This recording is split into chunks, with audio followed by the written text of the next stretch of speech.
And while the second wave rages in those two provinces, Ottawa is managing Canada's response and also looking to the recovery. Check this out.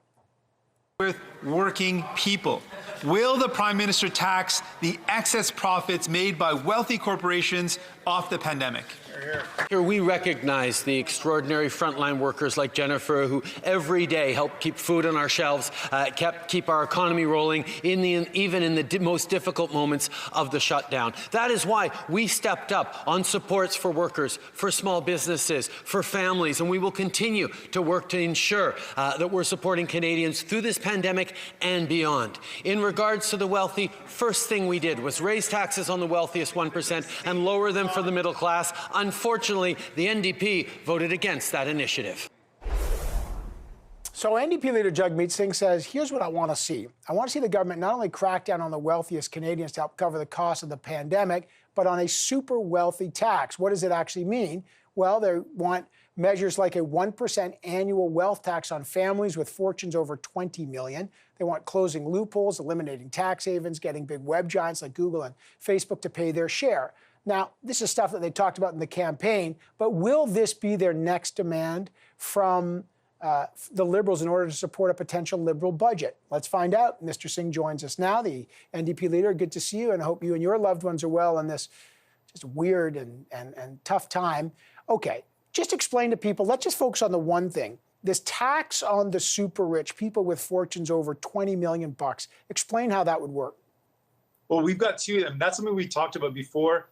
Anyone who's got a family that's got fortunes of over $20 million, we're looking for a 1% tax. We've talked about closing tax loopholes. The new additional piece we're asking for now is we know that during this pandemic, there's been certain wealthy corporations that have made massive profits off the pandemic. So we're asking for a tax on the excess profits made off the pandemic. While some people have been hurting, small businesses have been struggling, people have been feeling the impact of COVID-19, some wealthy corporations have seen actually record profits. Those profits need to be taxed in order to support the recovery.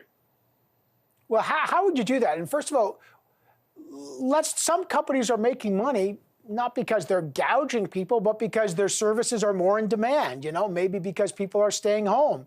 How would you actually tax those and at what level? I'm trying to figure out how you'd administer that and how you'd actually figure that out. Well, Evan, we've done this in the past, so we can look to the past. It was done during the war to prevent profiteering. And in the war, the Great Wars, similarly, it wasn't always profiteering that a company was expressly trying to gouge or exploit people. But right now we're seeing a K recovery where everyday people are losing their jobs, losing their homes, small businesses are being forced to shut down. But some companies, due to no extra work, no special effort on their part, they were in the right place at the right time, are actually profiting off of this difficult time. They should actually contribute more. So what's been done in the past is you can either look at 3 years of average profit, what it normally is in the past 3 years, and then anything that exceeds the normal profit is taxed at a higher rate. We're suggesting at least twice the corporate federal rate of tax. Another way that it can be done is you set a percentage. Sorry, I just want to... Yeah, go on. Sorry, twice the normal level. But are you saying twice the normal level? I'm just trying to figure this out before we get to the kind of the principle of it.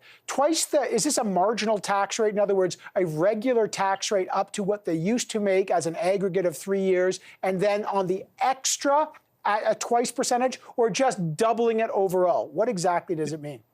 Right. So the way it was done in the past is what we're suggesting, a very similar way, that anything over the normal profit, so anything that's excess profit, that's as a result of, specifically as a result of the pandemic. So we know, for example, I can give you a couple examples. The mega grocery stores have seen massive profits. Loblaws, for example, has seen $1.6 billion of additional revenue during the pandemic that they normally would see. We know that Amazon, for example, has massive increases in their profits to the tune of almost $100 billion of increased net wealth of Amazon. So those companies that have enjoyed massive profits off the backs of people in this pandemic should have to contribute more, much like we did in the wartime measures or the wartime. What was done was companies that had massive profit, they actually contributed more. And it's a way to ensure that we're not going to see this massive inequality where some companies, the massive, large, corporate, powerful ones, are going to continue to see incredible profits. We're trying to find a way to pay for the pandemic in a way that's responsible. Look, in the war, there was a real effort to avoid price gouging. But can you, I mean, look, I understand the issues with some of the big grocery stores and bread in the past, but some companies, a Canadian company like Shopify that has been boosted because people are shopping online, or Loblaw, which you brought up, is there any evidence that they've used the pandemic to raise prices and gouge consumers? Or are you just simply saying, hey, you know what? You guys are doing really well. We're just going to basically punish you for success. Well, it's not. It's what's a responsible way to pay for the recovery? It shouldn't be the workers. For example, Dominion workers which is a part of Loblaws, they're striking because they barely get minimum wage and they're struggling to get by. So while workers are struggling to get by, they cannot get by. They can barely make ends meet.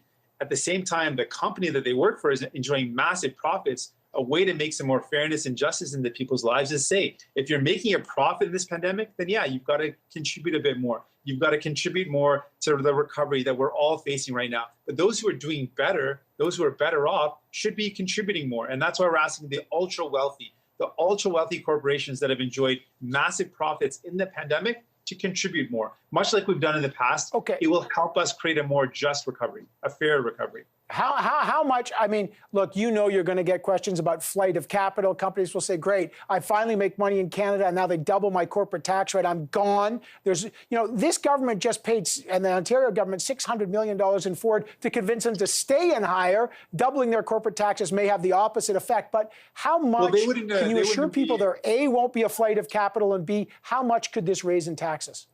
Well, this would only be for companies that are enjoying massive profits. And it would be a short-term, a temporary increase in tax, a COVID-19 excess profit tax. That's something that was done in the past, so it's to be a short-term, and we would include strong measures around tax evasion and strong measures to ensure that there's not a flight of capital. This can be done.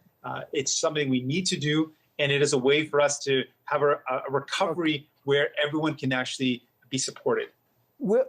Just real quick, will you make this contingent, if the Liberals do this, on supporting their federal budget? Is this another orange line, as it were? If you don't do the COVID corporate tax raise on the super wealthy, then I won't support the budget. Is this a red line? Well, this is something that's a priority for us. So we're going to fight for it the way we fought for many other victories for Canadians. Right now in the recovery, it shouldn't be everyday families that have felt the pain of COVID-19 that have to pay for the recovery. But those who've done well, the ultra-rich in Canada who've enjoyed significant profits in the pandemic, they should be the ones that contribute with a tax on fortunes of over 20 million, with closing tax loopholes, offshore tax havens, and yes, a tax on excess profit that the wealthiest corporations have enjoyed during the pandemic. Mr. Singh, great to have you on the program. We'll find out where this one's going. All right, corporations who are making money, maybe they're in line for the next budget. Thank you, sir.